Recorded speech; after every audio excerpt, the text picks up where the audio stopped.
Thanks, Brian.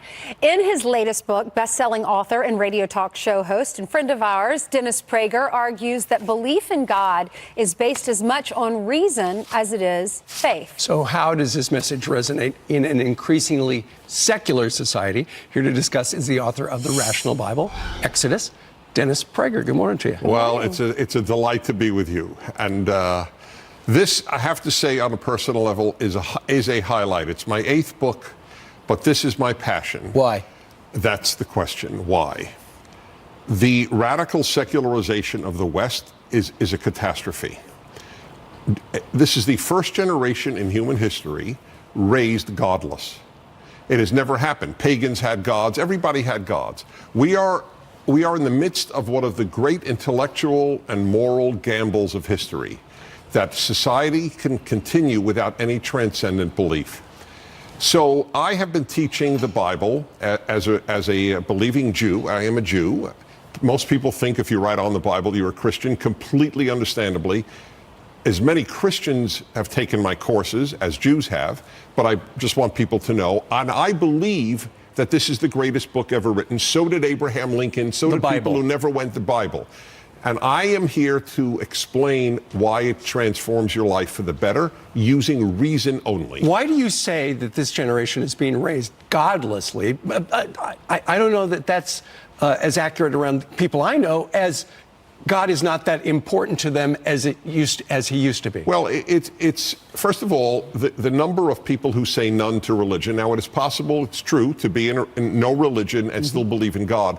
But then I always ask these people, what God do you believe in? And it's generally a reflection of themselves. For example, do you believe that God gave the 10 Commandments? No, I don't believe that. Okay, so then what did God give?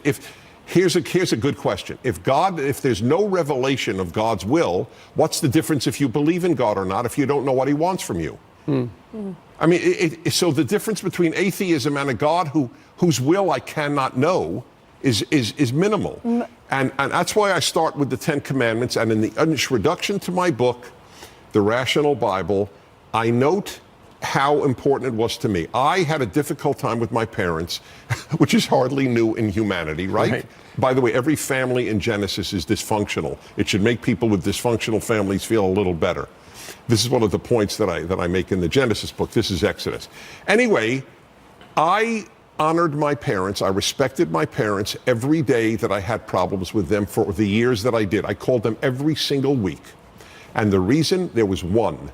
I believed God said, honor your father and your mother. Believe me, it is a big difference in your life if you think God has a command or not. Real quickly, you said you can teach anyone that God exists based on reason, not just faith. The entire book is I am not a mystic. I have never had, God has never directly spoken to me. I am pure reason. On reason alone, this is the most profound book ever written, and I intend to make it the curriculum of your life, as one guy wrote it. He said, this is not a book, it's a curriculum for life. And that's a great description. And go ahead. It's interesting that you believe that about the Bible, but yet you believe in the Old Testament, not New Testament, right? Right, that's correct. But Christians love my work because the Old Testament is part of Christianity. Jesus was rooted in the Torah, the first 5 books, as much as any religious Jew who has ever lived. So there is nothing that doesn't support a Christian's belief in this. And that's why I have as you probably know, a very big Christian following, and I'm very honored by that fact. But that I am coming from the perspective of a religious Jew, but it is not to convert anybody. It's to make, I want you to take this book seriously. Abraham Lincoln almost never went to church. He read the book every night. You know what we lack today? Wisdom. Harvard has no wisdom. UCLA has no wisdom. They have knowledge, but they don't have wisdom, and it's because they don't have this book. Wow. 25% of Americans describe religion as not very important. We'll see if they're converted from this book. Congratulations, Dennis Prager. Thank you for having me.